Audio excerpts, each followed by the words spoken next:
semua, kembali lagi bersama saya Niwayan Ari Wulansari, mahasiswi kedokteran gigi Universitas Udayana dengan NIM 180255108. Pada video kali ini, kita akan membahas mengenai teknik insisi, pembuatan flap, hingga suturing termasuk armamentarium yang digunakan. Baiklah, tanpa menunggu lama lagi, mari kita simak videonya. Insisi dilakukan pada hampir seluruh jenis pembedahan dalam bidang kedokteran. Sedangkan pembuatan flap dalam bidang kedokteran gigi digunakan untuk prosedur odontektomi, pencabutan gigi yang sulit, serta tindakan bedah yang melibatkan jaringan keras seperti tulang. Sedangkan suturing dilakukan untuk menutup luka secara adekuat sehingga dapat mengendalikan perdarahan, mengembalikan flap ke posisi semula, dan juga membantu flap menutup tulang.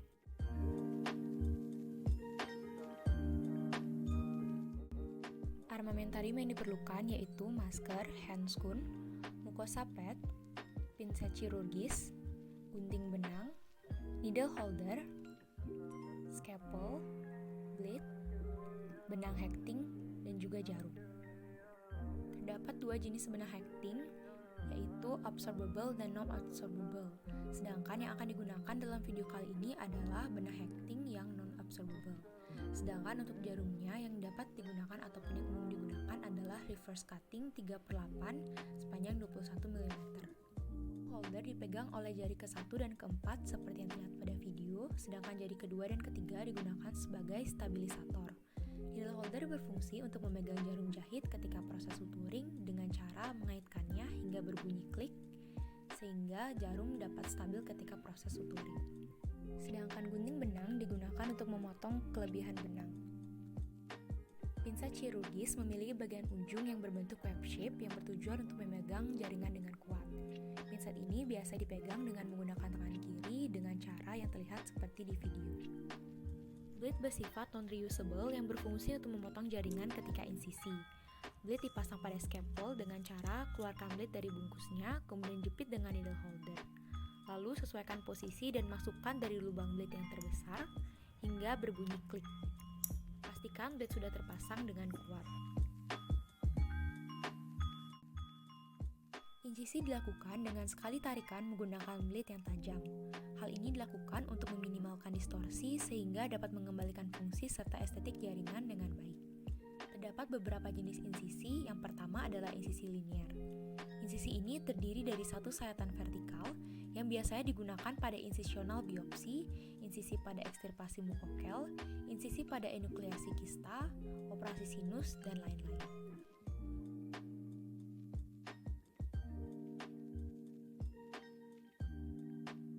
Yang kedua yaitu insisi triangular. Caranya, buat insisi horizontal dan kemudian satu insisi miring di sisi mesial maupun distal sesuai keperluan. Dimulai dari ujung insisi marginal menuju ke arah fornix membentuk sudut kurang lebih 120 derajat terhadap insisi marginal.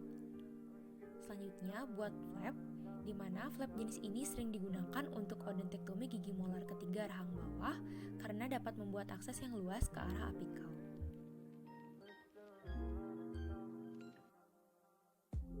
Ketiga yaitu insisi trapezoid, di mana insisi ini merupakan insisi marginal yang dikombinasikan dengan dua insisi oblik pada kedua ujungnya. Insisi ini jarang digunakan dan biasanya hanya digunakan jika insisi triangular tidak memberikan akses yang cukup. Sering digunakan pada bagian anterior maksila dan mandibula seperti pada ekstirpasi kista, apikoektomi, apex reseksi, odontektomi gigi premolar, caninus, incisif, dan gigi supernumerari. Kemudian buat flap dengan biseksi sekali tarikan dimulai dari sudut hingga ke bagian ujung insisi seperti pada video sebelumnya. Yang terakhir ini merupakan simulasi untuk pembuatan suturing figure of 8. Suturing yang pertama yang akan kita lakukan yaitu simple interrupted, di mana jenis jahitan ini sering digunakan karena sederhana dan kuat sehingga baik digunakan untuk daerah yang mudah bergerak. Caranya, pegang jarum dengan needle holder, sedangkan pastikan bahwa bagian handle-nya sudah kuat dengan berbunyi klik. Lalu, tarik benang dan tahan dengan jari di atas needle holder agar tidak mudah lepas ketika proses suturing. Sedangkan tangan satunya, yaitu tangan kiri, digunakan untuk memegang pinset chirurgis. Lalu, masukkan ujung jarum dari atas tepi luka dengan jarak 0,5 cm dari batas insisi. Lalu, keluarkan jarum pada garis insisi dan tarik benang. Kemudian, masukkan lagi pada sisi yang berseberangan dari dalam menuju keluar dengan jarak 0,5 cm dari garis insisi. Tarik benang dan sisakan ujung benang untuk membuat simpul. Buat simpul dengan cara memutar benang pada needle holder 2 kali searah jarum jam, kemudian ditarik, 1 kali berlawanan arah jarum jam, kemudian ditarik, dan terakhir 1 kali searah jarum jam, kemudian tarik. Pegang benang dengan needle holder, kemudian gunting kelebihan benang dengan gunting. Pastikan bahwa simpul berada pada salah satu sisi ataupun di salah satu titik insersi, bukan di atas luka, karena akan menghambat penyembuhan luka. Pembuatan simpul ini juga akan digunakan untuk teknik-teknik selanjutnya, bukan hanya pada simpul interrupted. Selanjutnya, lakukan hal yang sama hingga menutup seluruh luka dengan jarak kurang lebih 0,5 cm setiap simpulnya. Dalam melakukan suturing, pinset chirurgis digunakan untuk memegang jaringan sehingga stabil dan mendukung dalam proses penjahitan. Kelebihan dari teknik ini yaitu jika salah satu jahitan rusak, tidak akan merusak jahitan lain karena memiliki simpul yang berbeda. Tetapi teknik ini akan menghabiskan waktu yang lebih banyak serta menghabiskan lebih banyak benang.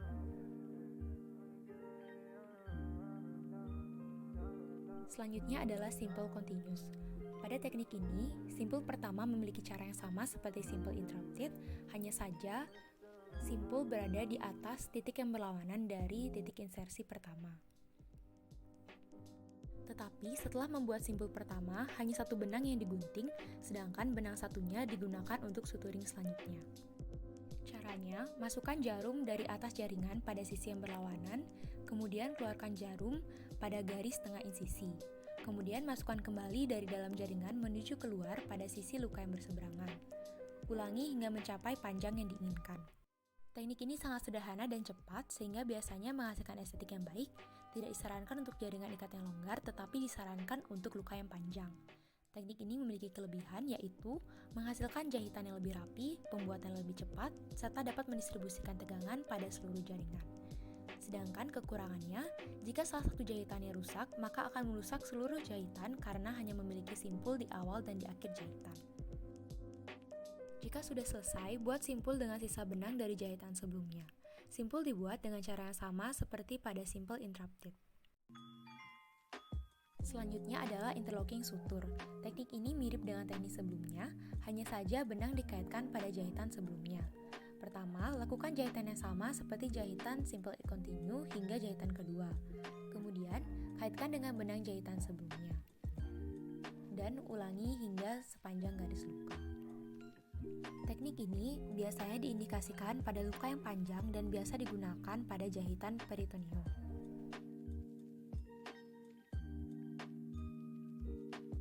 Jika sudah selesai, buat simpul yang sama seperti simple continue dengan memanfaatkan sisa benang jahitan sebelumnya. Selanjutnya adalah matters horizontal.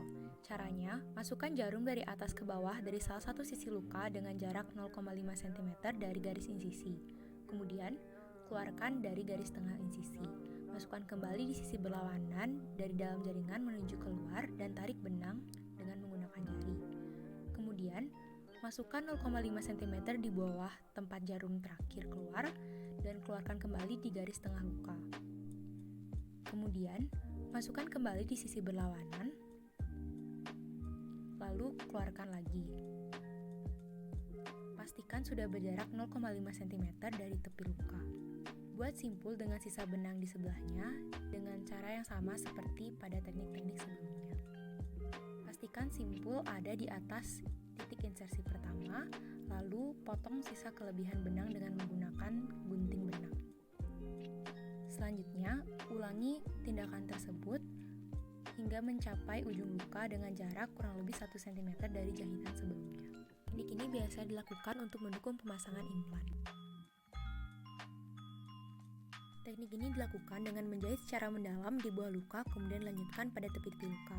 Caranya, masukkan jarum 1 cm di tepi luka untuk membuat jahitan lebih besar, kemudian dikeluarkan di garis tengah luka. Lalu, masukkan kembali jarum di luka sisi seberang dengan jarak 1 cm dari tepi luka. Kemudian, masukkan kembali jarum di sisi yang sama dengan jarak 0,5 cm dari tepi luka, kemudian keluarkan dari garis tengah luka. Kemudian, masukkan kembali ke sisi luka yang berlawanan dan keluarkan 0,5 cm dari tepi luka. Selanjutnya, buat simpul dengan sisa benang sebelumnya. Pegang benang menggunakan needle holder atau tangan, kemudian gunting kelebihan benang. Simpul dapat diletakkan di titik insersi pertama. Kemudian, ulangi jahitan hingga mencapai ujung luka. Matriks vertikal memiliki 2 jahitan, di mana jahitan yang satu berfungsi untuk mendukung permukaan dan satunya lagi untuk merapatkan tepi luka, sehingga dapat mengembalikan posisi luka dengan baik dan menghasilkan penyembuhan luka yang cepat. Tetapi teknik ini akan membutuhkan lebih banyak benang dan akan menghasilkan lebih banyak cross mark. Dalam penjahitan flap dapat menggunakan teknik simple interrupted. Caranya, pegang mukosa menggunakan pinset kirurgis, kemudian masukkan jarum dari mukosa bergerak, kemudian keluarkan ke bawah luka dan tarik benang. Masukkan kembali jarum ke mukosa tidak bergerak dari dalam menuju keluar. Terakhir, buat simpul yang diletakkan di atas area insersi mukosa tidak bergerak. Needle holder ataupun tangan, kemudian gunting dengan gunting benang. Penjahitan flap dilakukan dari bagian sudut, kemudian masing-masing ujung flap, dan yang terakhir di bagian tengah flap. Pastikan juga bahwa jarum sudah dimasukkan ke tepi bawah flap untuk menghasilkan jahitan yang adekuat.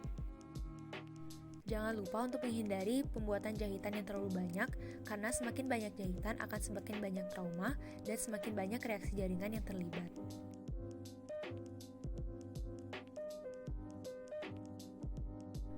Teknik penjahitan flap pada insisi trapezoid sama seperti teknik yang digunakan pada penjahitan flap insisi triangular, yaitu dimulai dari penjahitan pada sudut flap, kemudian pada ujung-ujungnya, dan yang terakhir pada bagian tengah dari flap.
Figure of 8 dibuat dengan memasukkan benang dari sisi mesial soket, melewati soket dan keluar di sisi berseberangan. Kemudian, masukkan kembali jarum ke bagian distal soket yang sejajar dengan titik insersi pertama, melewati soket dan keluar dari sisi berseberangan.